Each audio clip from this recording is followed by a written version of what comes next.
This is Dre with Texas Whips, showcasing the 2000 Ford F-150 Lightning. So you can tell the previous owner did take very good care of the vehicle, as there is no dent, scratch, or any dings cosmetically. A lot of work has been done to this vehicle in the past 6 months, which is described in the text messages.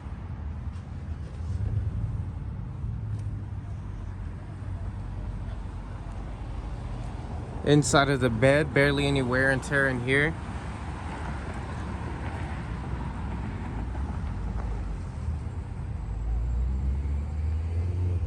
The condition of the vehicle is very immaculate, as it is a 23-year-old vehicle. Let's go ahead and take a look at that interior.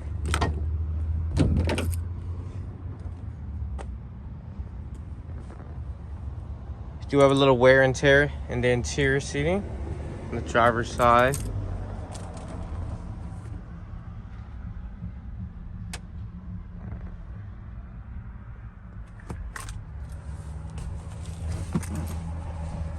Aftermarket stereo, which is touchscreen and capable for Bluetooth. Let's go ahead and get this thing started up.